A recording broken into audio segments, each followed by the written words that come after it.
Can we talk about Donald Trump's turn away from the Kremlin and what is China's goal in inviting Donald Trump and Vladimir Putin? This and other topics we will discuss right now. My name is Irina Uzlova, and today with us is Yuri Rashkin, TV host of YouTube channel RashkinReport and RashkinReport in English. Yuri, hello, glad to see you. Thank you for joining us. Thank you for inviting me. Donald Trump sells us weapons, calls on Zelensky to go on the offensive, and threatens to impose sanctions on Putin in 50 days. As for me, we can talk about Trump's turn away from the Kremlin, or do you disagree? I think that there's something in there for everybody because Donald Trump really went in a different direction than many people anticipated, and he is willing to sell arms to Ukraine, which is a notable difference in course because we're talking first about Biden administration, which helped at no cost to Ukraine, while people were suggesting somehow that Lend-Lease was going to be a better option, which means to lend Ukraine money, weapons, those kinds of things. And we kind of passed that and went straight into, oh, Europe is going to pay for the whole thing. This is not costing American taxpayers anything. Which is the same isolationist logic we heard, now and, in 1930s when they were opposed to helping Great Britain. And only as a lend-lease they were able to support it. In this case, we have wealthier countries in Europe that are willing to invest their money to get weapons for Ukraine. And what gives me the most hope is that we're actually not relying on Donald Trump to do anything, because this is going to be the case where the weapons are actually going to be European weapons that are going to be shifted to Ukraine, and then the United States, hopefully soon, will replenish those reserves that Europe has. If this sounds familiar to some people, because this is what was happening during the Biden administration with the United States, when we would send things from our reserves and then would replenish our reserves back with a new and more sophisticated weaponry, yes, but now the United States is no longer a leader. We are now more of a supplier. And whoever is willing to pay us, that's what we care about now the most. Because I believe it's my impression that in the MAGA movement, morality is replaced with profit. And since Donald Trump is the one who determines what America first and what MAGA is, then apparently that's how it works. And if we can make money on this, then that's good. And if this is not costing us money, then it's even better. And on that level, seeing that Donald Trump has made a big step towards being open to make money from Ukraine, whether it's through rare earth minerals, whether it's through weapons, whether it's through Europe, this is all good, potentially productive conversation, especially when Donald Trump doesn't have to do anything but say yes. On the other hand, he gave Putin what Putin wanted, because it really looks like Donald Trump is not willing to exercise any measure of control or strength or influence over Putin. And basically whatever Putin says, that's what Donald Trump says is his plan. Reminds me a little bit of somebody who's following their dog and says, the dog rolls over and the person says, roll over, and the dog wags his tail and the person says, wag your tail. So it's a little bit kind of in reverse of what's happening. But nonetheless, Putin said on July 3rd that he was going to take 60 days. And 10 days later, Donald Trump is willing to give him only 50 days and not a day more. That seems to be the approach that Donald Trump is taking. Now, it also appears to be a very important statement from the point of view of stopping the sanctions train, because the sanctions bill that's being moved forward by 85 senators, starting with Senator Blumenthal. I could mention Lindsey Graham, but I really don't want to. And that the bill has now become as mute and useless as it was pretty much designed to be. Because when it was first put together, it seemed like maybe Donald Trump will like the idea of 500% tariffs on India and China, effectively, if they continue to do business with Russia. Well, over time, it turned out that the relations with China were far more vulnerable and important than to be crushed under 500% tariffs, no matter what the situation is, because, there's a matter of national interest to the United States, and pretty much nobody was supporting this. When you talk to when polling was done, most Americans were opposed to this bill because it seemed like either they were opposed to being involved and putting pressure and anything that starts World War III, according to Trump supporters, but also Democrats because they didn't see this as a good, prudent bill because 500% is not a solution; it's a threat.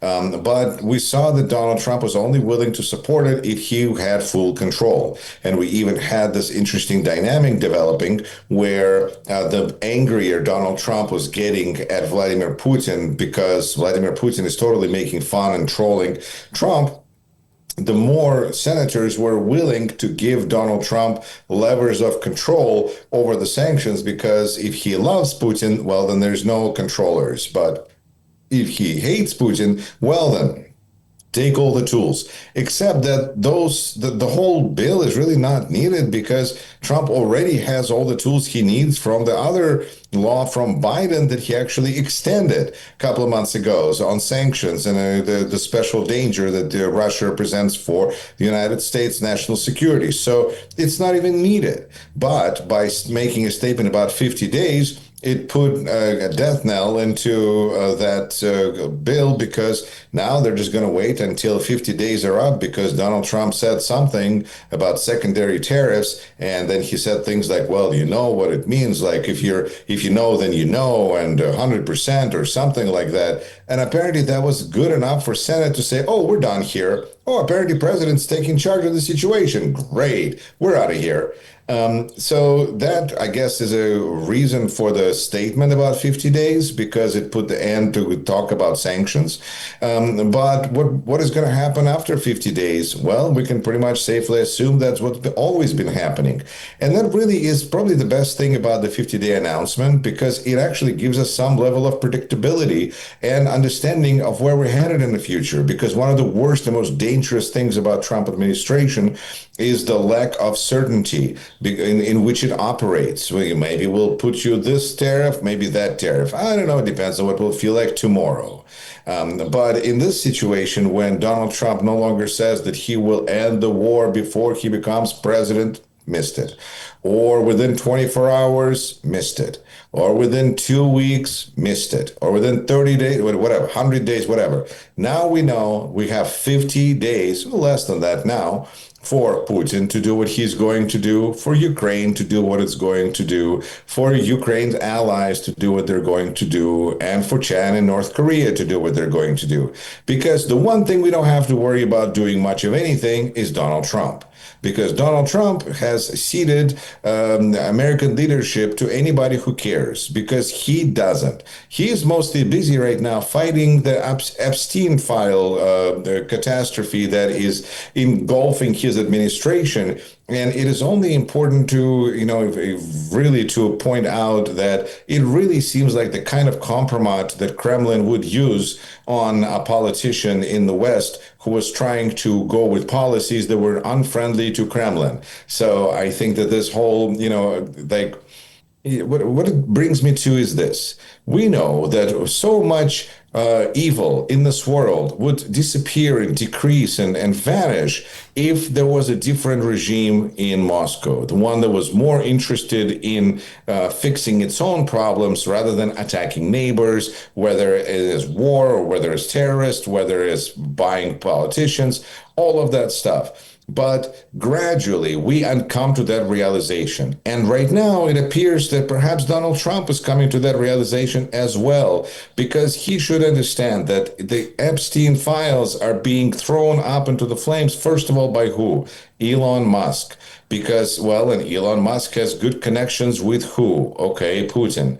And the whole Epstein affair, that was a honeypot production factory over there. And who deals with honeypots all over the world? Russia and FSB. So it's pretty clear that Epstein had connections there as well as through Ghislaine Maxwell and her father. So there's all sorts of connections to Kremlin and all sorts of opportunities for Kremlin to apply pressure to Trump for his support of Ukraine. In fact, this is not even new for this month. It's maybe the second time we're seeing in the last month or two where Putin is using his propaganda troops to do what his military is not able to. The same way that he defended Iran's regime by having, Donald Trump take charge of the situation and say that supposedly everything is fine here, nothing to see here. Actually, as Trump was taking an active role for Israel and getting involved in what he said he's not going to do, another war, yada yada, the all of that stuff that we're now seemingly in the past. We saw that Putin was very nervous because he couldn't help Iran militarily because Putin's army is dead in Ukraine, and so is the equipment. But he's got Tucker Carlson, he's got Marjorie Taylor Greene, and others, both in the speaking and in politicking realm, that were working overtime to stop United States from attacking Iran and ending the attack on Iran as quickly as possible in order to assist Kremlin, as far as I can see, because I think this is just another front that Kremlin uses. So in this instance, when they're not able to defeat Ukraine on the battlefield, they are trying to battle Ukraine and anybody who is looking to help Ukraine, including Donald Trump. And if Russian propaganda is starting to say that, things with Donald Trump are not going to work out, I think that's just a reflection of what they understood from the beginning, that they're not going to stop the war. Trump is not going to stop being Trump. And eventually this whole thing is just not going to work out. Washington Post reported that Donald Trump advises Zelensky to start a strong counter-offensive against Russian troops, and even asked about attacks against Moscow and St. Petersburg. And Caroline Leavitt, a press secretary of White House, agreed that Trump asked about it, but then Trump next day told that he didn't give advice to Zelensky to strike Moscow now. What should we understand about such advices from Donald Trump to Vladimir Zelensky? I think that Donald Trump has shown a mix of practicality and disloyalty to Putin, because of course he shouldn't be doing anything that would make Russia seem weaker, because that's not what he was getting paid for.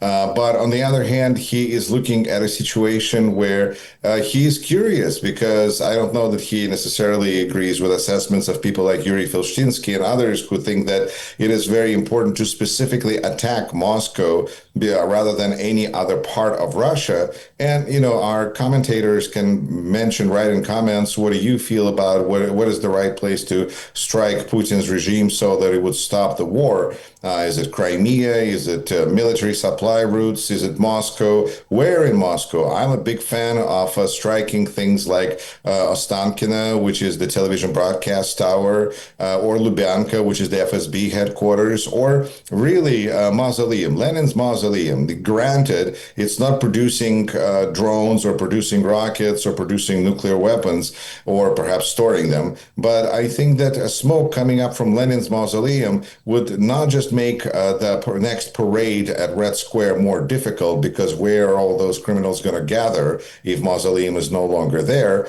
But I think it's just it's important feature that people all over the world would, important development that people would all over the world would cheer. And I think Donald Trump has also reasons to ask Zelensky what his plans are, simply because Donald Trump is going to be speaking with Vladimir Putin sometime soon, surely. And if he can relay some information about what Ukrainian plans might be and what Zelensky is planning on doing, I'm sure Putin would appreciate that kind of information. So I think there's another reason for Trump to be very curious about what Zelensky plans are. It also kind of smacks of this kind of like a boxing, match where Trump is bet on both fighters and he doesn't really care who is going to win. And if Ukraine wins, well, then, I guess he's going to do business with Ukraine. And if Putin wins, then, hey, I was always for you. Volodya, you're great. Let's do business. But in the meantime, he understands that if things don't escalate, then they might not reach an end very quickly, because that's what Donald Trump is looking for. Because Putin is looking for conquest of Ukraine. Ukraine is looking to survive, and Trump just wants to make money. So this is like world peace in different translations and different meanings. So if Trump is able to, if Ukraine is able to finish Putin off, not in a sense that to knock him off his throne, but just at least to make Putin realize that this war is not working well and he should stop fighting Ukraine and start making money with Trump, then I think that Trump would appreciate if Zelensky could remind Putin and make Putin stop the war just as well. It all works out for Trump that way. Talking about what happens on 51st day, Republican Senator from South Carolina, Lindsey Graham, commenting on the 50th day period that U.S. President Donald Trump has given to Russian ruler Vladimir Putin to reach a peace deal with Ukraine, has stated that he would advise Putin to call the supreme leader of Iran, who is an ally of the Kremlin, on day 51st. But it seems to me that Putin will not call. Well, and if Lindsey Graham wants some justice, he can call Judge Emile Beauvais and see if he will listen to him. Because the other day, we just saw a most embarrassing thing in the United States Senate where Democrats had to walk out because they were robbed of the opportunity to even protest the nomination of Trump's criminal attorney dealing with his criminal cases, Emile Beauvais, who is now being pushed essentially towards a seat on the Supreme Court of the United States. And Lindsey Graham, along with other Republican senators, stayed in this room and continued to push this perversion of justice and destruction of our Constitution. So I don't have much respect. I have less respect now for Lindsey Graham than I had before, and I don't know that I had much. The only good news here with Lindsey Graham is that Stephen Colbert was canceled by CBS because they're cowards and are afraid of Donald Trump. And Stephen Colbert, who is a very famous American late-night talk show host, hails from South Carolina. And he could be running for office now against Lindsey Graham. So maybe there'll be a junior senator from South Carolina who's not going to be saying all sorts of crazy things that make no sense. It's actually going to be, a comedian instead of this bad comedian that we have in Lindsey Graham. Because on the 51st day, Donald Trump is going to do the same thing he does every time. He's going to call Putin, ask Putin what he's planning on doing, and then call it his own big plan. And if Lindsey Graham thinks that he's got some kind of influence or somebody's listening to him, I think it's ridiculous. It's just, this is why I feel like the bill needs to be called the Blumenthal bill and not Lindsey Graham bill, because Lindsey Graham is just making South Carolina look bad. But it seems to me that Putin feels not very happy nowadays, because he is silent and didn't comment at all Trump's ultimatum. What such behavior signals about? I think a very interesting signal is what I'm hearing is that Keith Kellogg is currently visiting Ukraine, and somehow during his visit, the skies over Kiev has gotten much quieter, and people in Kiev have been able to sleep for the last week, to the point that they're joking that somebody should buy an apartment for Keith Kellogg in Kiev, or perhaps a way should be found to clone him so that he could be used as air defense in different Ukrainian cities. I think that there should be just an inflatable Keith Kellogg, because that would be much cheaper, and just have him in different important locations. Because whether Putin says that those are just, or Medvedev says these are theatrical ultimatums from Trump, and they think that, as I do, that Putin is going to continue to do more or less Moscow's bidding for as long as he possibly can, and he's still going to love Putin forever, they somehow think that maybe between Keith Kellogg and especially Melania Trump, who managed to turn in the entire Russian army the other day, it's maybe not a good idea to attack Ukraine when somebody could tell Trump about it. Because we know what happened with Melania Trump, who Trump came home and said, "Hey, honey, I had a good conversation with Putin." And Melania said, "Well, yeah, but, he's still bombing Ukrainian cities." Now, maybe it's because she is just, I don't know, doesn't like Trump or tries to find a way to kind of poke him. Or maybe this is a way for, I'm sure it was a huge relief for everybody in the intelligence industry in the United States, because it wasn't Tulsi Gabbard, it wasn't Director of CIA John Radcliffe, or anybody who told Donald Trump bad, unpleasant, terrible news about Putin, because we know Donald Trump doesn't like hearing bad news about Putin. It was Melania Trump. Well, what can we do with Melania Trump? I suppose she could be deported, so I suppose she should be careful, because the kinds of things she says to, everybody else in Trump's surrounding has been vetted, and except for her, it seems. So I wonder what head of HR in the White House is thinking about, who could be find a replacement for the First Lady, so that they wouldn't tell Trump about what things are happening out into the real world, because the rest of the people are willing to say whatever Trump wants them to say. 2 + 2 equals 47 today. Absolutely, that's what it is.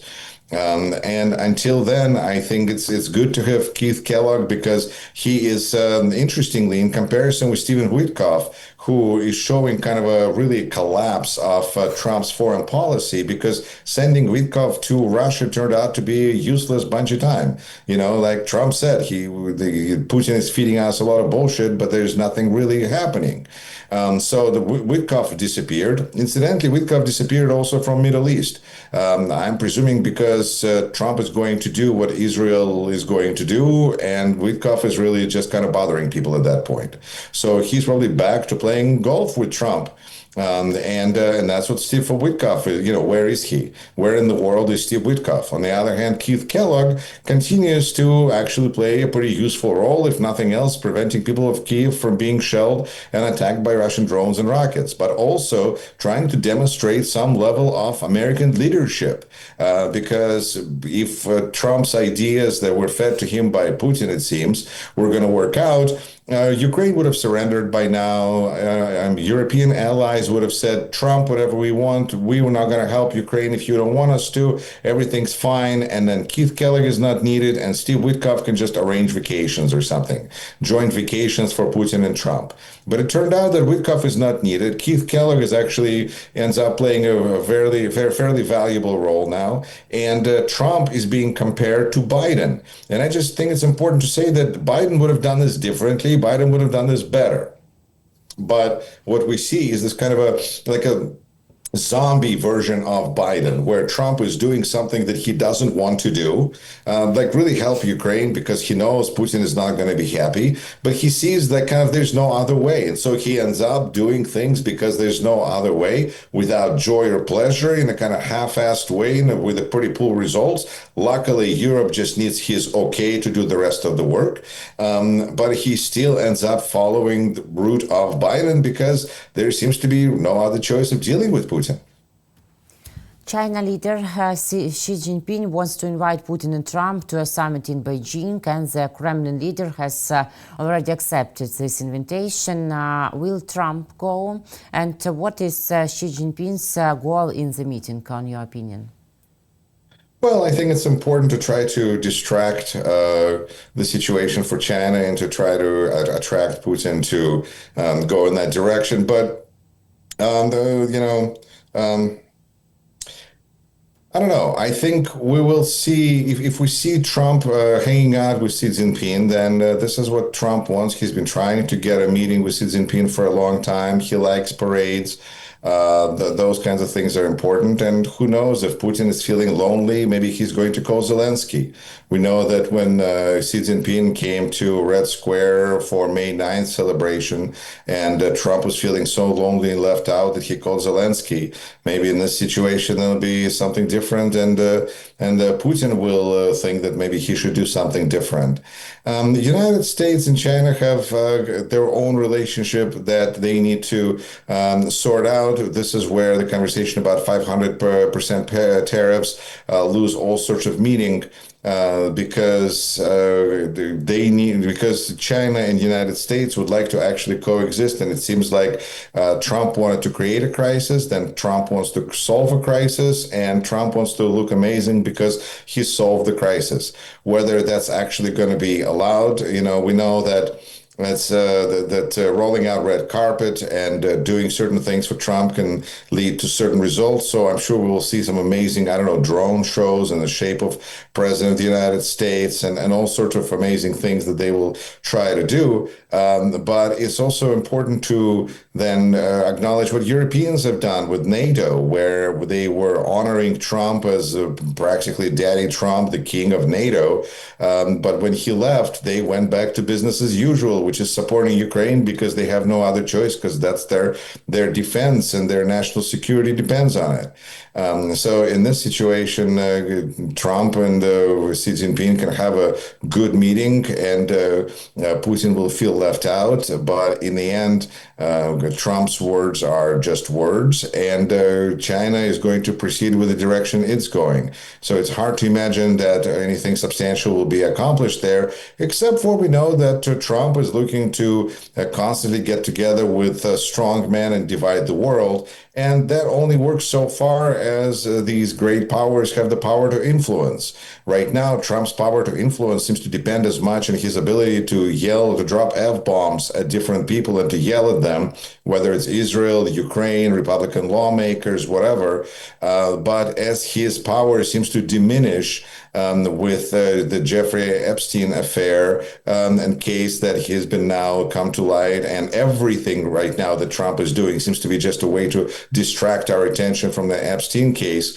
It's interesting to see how long this administration will be able to maintain. It's this battle against its own base, against reality, and whether going to China may seem like a wonderful distraction to get away from what's happening in the United States. But as was the case when Trump went to see Putin in May, when we were joking that perhaps we should just lock the door while he's out, I think the demands to close the door and lock him out will be even stronger when he goes to China, simply because so much more time has passed. And in that vein, I am really fascinated watching how the Trump administration is bringing back and looking at bringing back Alcatraz as it's a museum, used to be a prison where Al Capone was once serving time. And Trump, in his constant desire to show more bloodthirst and more cruelty, because we know that's also part of MAGA, he wants to bring back that jail. And I think it's probably going to be brought back, and he should probably be sitting in it as the one museum piece that should be in the museum jail. And it could be the place where Trump could exist. There could be a nice golf course on there, and he should be there where everyone could go and take tickets and check him out, because he's going into this kind of a notorious personality position where he's going to be remembered in the world, in the United States, and he needs to be remembered in a special way. Maybe that's where the presidential library is going to be, in Alcatraz. But Trump says he has nothing to do with Epstein's files and affairs at all. That's true. And he does say that. And it's just interesting that it no longer works because when he was president and Epstein died while Trump was president, there was one part of the puzzle. Then there was 4 years of Biden, when all the Trump people were building careers out of yelling, "Release the Epstein files," thinking that they're going to find Clinton and all the Democrats there. And now we're nearing a situation where Trump is saying, "Stop looking over there. There's nothing happening there." And that's going to be difficult for his base to swallow, because essentially they have to admit that they stormed the Capitol on January 6th for somebody who is either a pedophile or is covering up for pedophiles. And I think that there's a kind of, and then they have to ignore this and just kind of be like, "Oh, but that's not a big deal." And it's very boring, really, as Trump said. This whole thing with private islands and conspiracy, it's very boring stuff. So just let that go. Interestingly, Trump himself talked very little about Epstein case over the years, but people around him made careers out of talking about it.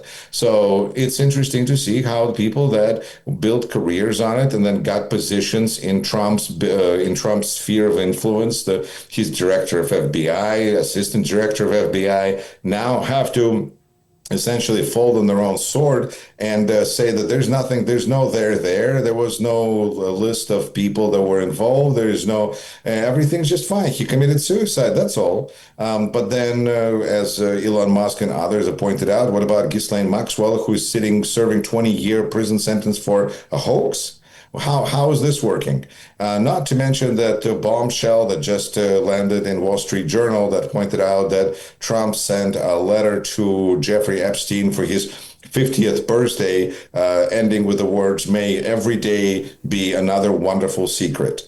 I think that 2+2 means that Trump was connected to Jeffrey Epstein. To what extent this is bothering his base is really remarkable, because Democrats kind of long ago made peace with it, figured that this was a criminal matter, that police, and prosecutor, law and order should be dealing with it. And if there's no there, then we just move on. But it's Trump's base that's been trained not to trust the government. And of course, the latest detail is that a prosecutor in Epstein's case, Comey, who is daughter of former director of FBI, Comey, was just fired from her job. So if Trump was trying to look guilty, he's doing a pretty good job. And all of this, with his panicking statements about how he has nothing to do with it, well, nobody says, actually, there's no proof that he's doing anything with it other than he was friends with the guy, and now he's refusing to release the uncovered information. And Democrats who realize they missed the biggest story by a mile, being concerned about like laws and stuff, while this case was the real deal, are now using every opportunity to vote, idea to open all the Epstein files for the public. And now Republicans having a mad dash find a way to wiggle out of this, because either they're with their MAGA movement or they're with the president. It's a very difficult position for the Republican Party to find itself in. And of course, Trump is using his usual, I'm going to create reality as I see it. And if there's nothing there, then if I say 2+2 =, there is no Jeffrey Epstein, he never existed, all the good Trump supporters are supposed to say that's exactly what happened. And we see that the closer they are to Trump, the more their paycheck depends on them saying it, the more they're really willing to agree with whatever Trump says. Yuri, thank you very much for this conversation, for your time and your opinion. See you next week. Take care. Thank you, and take care. Yuri Rashkin, TV host of YouTube channel Russian Report and Russian Report in English. My name is Irina Uslova. Thank you guys for watching us and joining us. Subscribe to our YouTube channels, please, and see you next week.